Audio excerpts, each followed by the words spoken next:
शर्म तुमको मगर आती नहीं। एक ऐसे वक्त जब 24 मजदूर सड़क पर मारे गए हैं, भारतीय जनता पार्टी जश्न मना रही है। उनके ट्विटर अकाउंट पर देखिए, 6 साल बेमिसाल। अरे कम से कम 1 या 2 दिन तो रुक जाते, 1 या 2 दिन बाद जश्न मना लेते, या लॉकडाउन के बाद जश्न मना लेते। इस वक्त ऐसा है क्या भारतीय जनता पार्टी के लिए कि पार्टी ट्विटर पर जश्न मना रही है अपने सत्ता में 6 साल बने रहने को लेकर? वाकई शर्म तुमको मगर आती नहीं। उत्तर प्रदेश के औरैया में जिन 24 गरीब मजदूरों की मौत हो गई एक सड़क हादसे में, वो तो रेल की पटरी पर भी नहीं लेटे हुए थे ना। बताइए, वो तो अपनी मौत की तरफ भी नहीं बढ़ रहे थे। उनका ट्रक एक जगह रुका था ताकि वो चाय पानी पी सकें। उनका क्या दोष था बताइए ना। और सबसे बड़ी बात, भारतीय जनता पार्टी के प्रचार तंत्र का वो प्रोपेगेंडा भी यहां पर धराशायी हो जाता है कि ये लोग किसी गैर भाजपा राज्य से आ रहे थे। ये तो फरीदाबाद से आ रहे थे, फरीदाबाद से गोरखपुर का रुख कर रहे थे। और फरीदाबाद में किसकी सरकार है? फरीदाबाद में हरियाणा की सरकार है, और हरियाणा में भारतीय जनता पार्टी के मनोहर लाल खट्टर मुख्यमंत्री हैं। क्योंकि कहा क्या जाता है, कहा यह जाता है कि देखिए साहब, प्रधानमंत्री नरेंद्र मोदी ने तो अच्छी नीयत से लॉकडाउन किया था, मगर ये जो विपक्ष की सरकारें हैं वो साजिश के तहत उसे नाकाम कर रहे हैं। इतना संवेदनहीन प्रोपेगेंडा बीजेपी वाले चलाते हैं, उनके आईटी सेल के गुर्गे चलाते हैं। मैं कहता हूं वो राजस्थान से भी आ रहे हो, क्योंकि जिस ट्रक में वो बैठकर आ रहे थे वो शायद राजस्थान से आ रहा था। मुद्दा वो नहीं है, मुद्दा यह है कि हम अपने गरीबों के प्रति कितना संवेदनहीन होंगे। और इत्तेफाक देखिए, विडंबना देखिए कि एक ही दिन पहले सुप्रीम कोर्ट का एक हैरत में डाल देने वाला फैसला सामने उभर कर आया, क्योंकि उनके सामने एक याचिका दर्ज की गई। और याचिका क्या कह रही थी?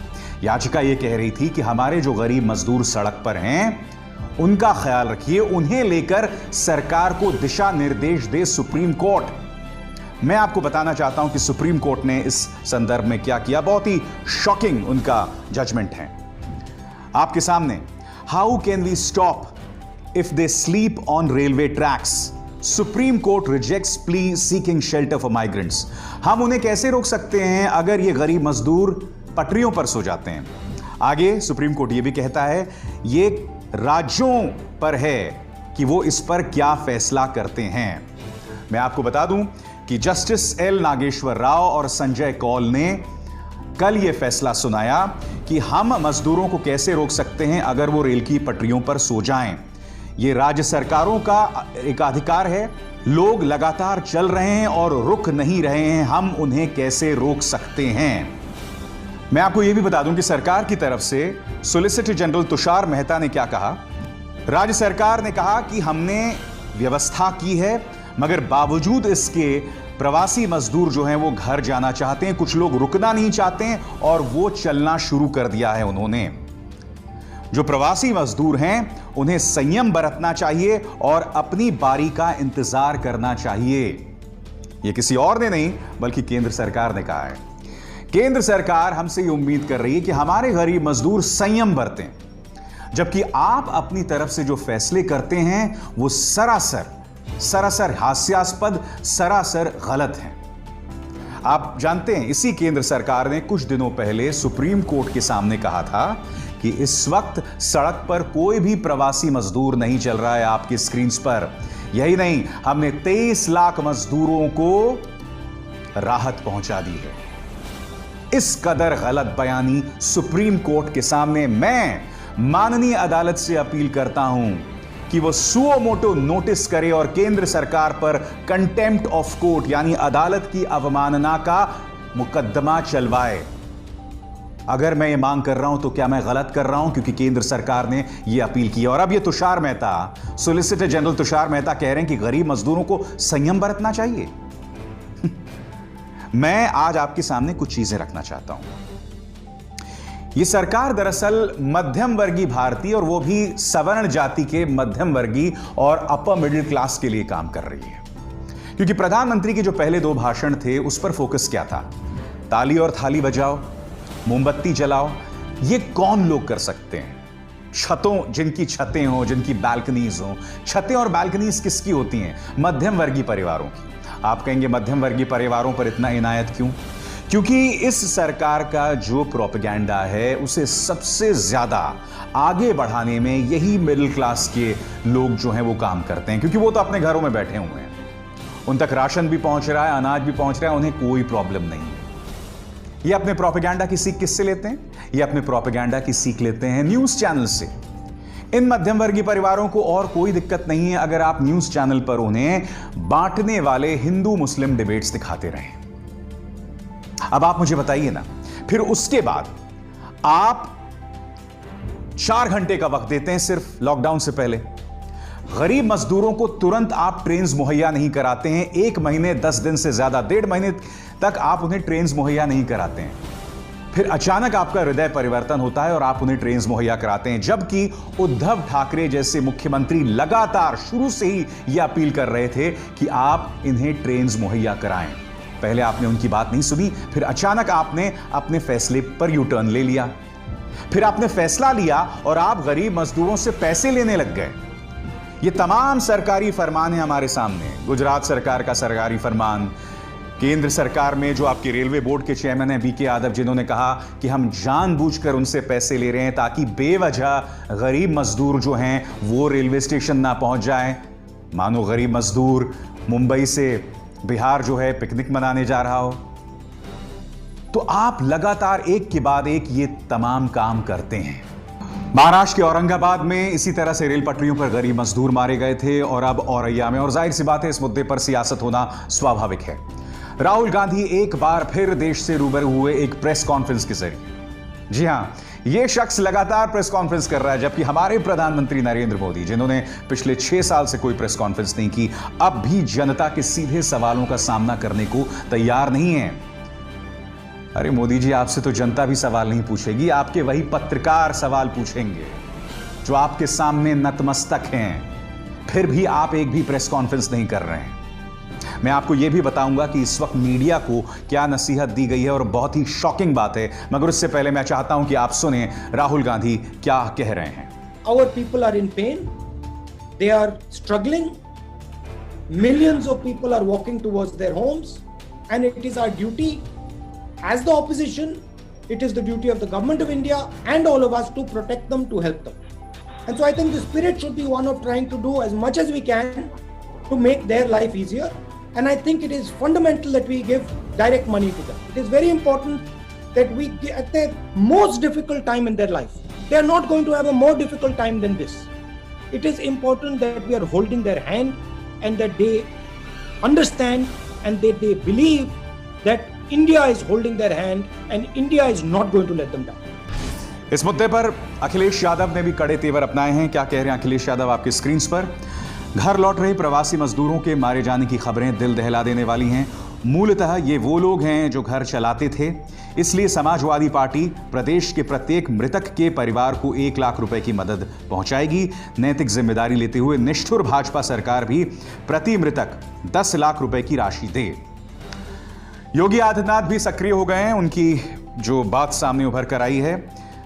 क्या कह रहे हैं योगी आदित्यनाथ। जनपद औरैया में सड़क दुर्घटना में प्रवासी कामगारों श्रमिकों की मृत्यु दुर्भाग्यपूर्ण और दुखद है। मेरी संवेदनाएं मृतकों के शोक संतप्त परिजनों के साथ हैं। पीड़ितों को हर संभव राहत प्रदान करने, घायलों का समुचित उपचार कराने और दुर्घटना की त्वरित जांच करवाने के निर्देश भी दे दिए गए हैं। मुख्यमंत्री योगी आदित्यनाथ। मगर मैं वापस आना चाहूंगा प्रेस कॉन्फ्रेंस और प्रधानमंत्री नरेंद्र मोदी और न्यूज चैनल्स की तरफ। क्या आप जानते हैं न्यूज चैनल्स को क्या फरमान जारी किया गया है? यह फरमान जारी किया गया है कि न्यूज चैनल्स अब पूरी तरह से जोर इस बात पर दें कि अर्थव्यवस्था किस तरह से पटरी पर दोबारा लौट कर आए। यानी कि जो लगातार तस्वीरें हम आपको सुनिए सरकार में या HW न्यूज पर दिखा रहे हैं, उस तरह की तस्वीरें मुख्य धारा के न्यूज चैनल्स में ना दिखाई जाएं, जो करोड़ों की तादाद में लोगों के घरों तक पहुंचती है। क्योंकि ये सरकार समझ गई है कि अगर आपको लोगों को ब्रेन वॉश करना है तो ये तस्वीरें ही दिखाना बंद कर दो। इससे ज्यादा इनसेंसिटिव काम कुछ नहीं हो सकता। मुझे उम्मीद है कि न्यूज चैनल्स इस तरह से घुटने नहीं टेकेंगे सरकार के सामने। मगर एक बार फिर हमारे सामने लॉकडाउन 4.0 मुंह बाहे खड़ा है। जी हां, कल ये वाला लॉकडाउन खत्म हो जाएगा और दूसरा लॉकडाउन शुरू होने वाला है। मगर अब तक कायदे से 5 दिन पहले सरकार को जारी कर देना चाहिए था कि लॉकडाउन 4 में क्या क्या होने वाला है, मगर अब तक सरकार ने कुछ नहीं किया है। यह अपने आप में बहुत ही शॉकिंग बात है। मेरे साथ हैं कांग्रेस के नेता संजय झा। मेरा पहला सवाल संजय झा से कि कुछ ही घंटे बचे हैं, ये लॉकडाउन खत्म हो जाएगा, मगर अगले लॉकडाउन के क्या नियम कानून होंगे उसको लेकर अब भी स्थिति साफ नहीं है। कांग्रेस इसे किस तरह से देखती है?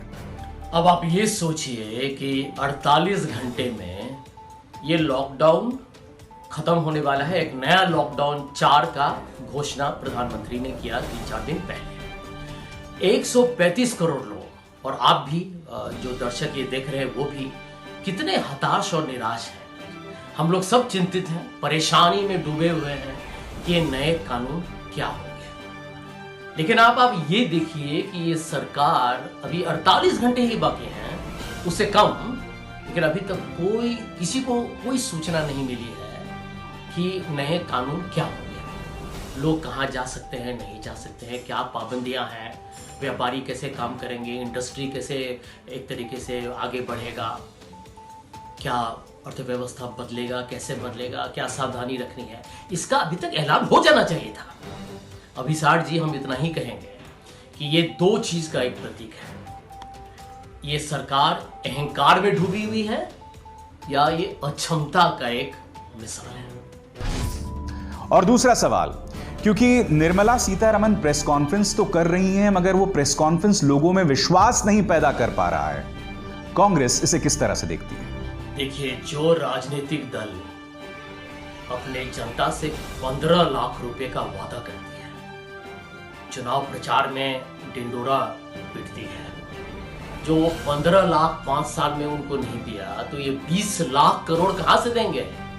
देखिए, आज तक जितने भी हमने जो ऐलान हमने सुना है वित्त मंत्री से, इसमें पैसे उन्होंने लोगों, गरीबों को, या जो हमारे जो खुदरा व्यापारी हैं, जो कमजोर वर्ग के जो हमारे लोग हैं, उनको कुछ नहीं दिया है। ये तो वही कहानी है, खोदा पहाड़ निकली चूहिया। और ये एक तरीके से लोगों का ध्यान हटाने की कोशिश हो रही है। प्रवासियों का हालत जो है, जिसके बारे में लोग हर रोज पिक्चर में देख रहे हैं टीवी पर और सोशल मीडिया पर, उनसे उनका ध्यान हट जाता है। सरकार ने अर्थव्यवस्था को बर्बाद कर दिया है और लोगों की तबाही अभी रुकने वाली नहीं है। मैं आपको एक बात बता दूं, यह अपने आप में चौथी घटना है, तीसरी या चौथी घटना है जब गरीब मजदूर इस तरह से सड़क पर या रेल पटरी पर मारे जा चुके हैं। अभी 2 ही दिन पहले एक ही दिन में 15 मजदूर मारे गए थे, उत्तर प्रदेश के मुजफ्फरनगर में और दूसरी तरफ मध्य प्रदेश के गुना में।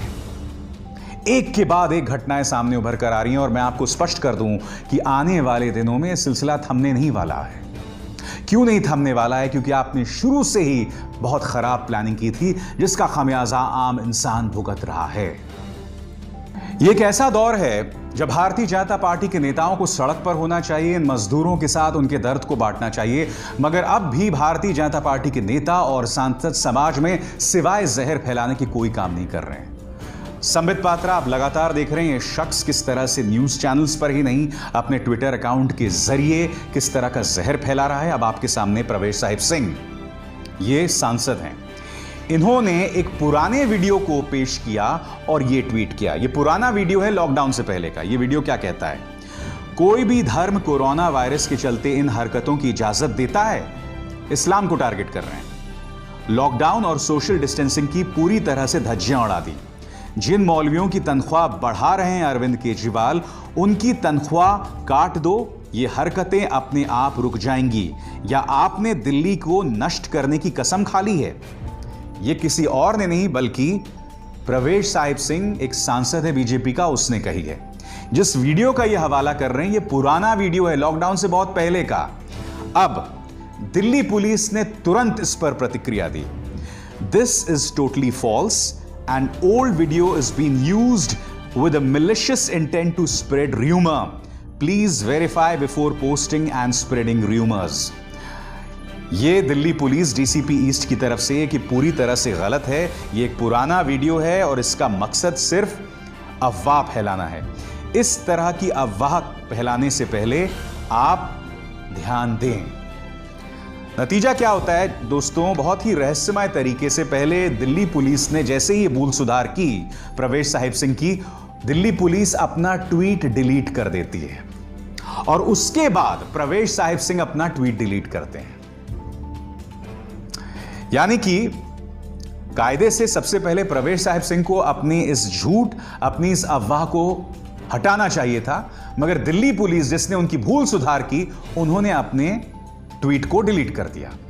आपको याद है कुछ दिनों पहले दिल्ली पुलिस ने एक फरमान जारी किया था कि किस तरह से ये तमाम वेबसाइट्स हैं जिन्हें आप फॉलो कर सकते हैं, और खासकर अफवाहों को लेकर अगर आपको सचेत रहना है तो इन साइट्स पर गौर कीजिए। इनमें से एक ऑल्ट न्यूज भी था। नतीजा क्या होता है दोस्तों, अगले ही दिन भारतीय जनता पार्टी का आईटी सेल सक्रिय हो जाता है और वो कहता है कि आपने ऑल्ट न्यूज को क्यों शामिल किया। फिर कुछ ही घंटों में दिल्ली पुलिस ऑल्ट न्यूज का नाम हटा देती है। यानी कि इन लोगों को जरूरी क्या है, 2 रुपए प्रति ट्वीट पर बिकने वाले ये जहरीले ट्रोल्स इनके लिए जरूरी हैं। इनके लिए जरूरी ये नहीं कि समाज में अफवाह ना फैले। इनके लिए जरूरी ये नहीं कि इन अफवाहों के जरिए जो अराजकता फैलती है उस पर अंकुश डाला जाए। इनके लिए जरूरी है कि आप अंकुश डालें उन लोगों पर जो समाज के अंदर अफवाह दूर करने का काम कर रहे हैं। पूरी तरह से बेबस दिखाई देती है दिल्ली पुलिस, और ऐसा नहीं है कि पुलिस अच्छा काम नहीं कर रही है। उत्तर प्रदेश पुलिस का आप काम देखिए। उत्तर प्रदेश पुलिस ने लगातार न्यूज चैनल्स के अफवाहों पर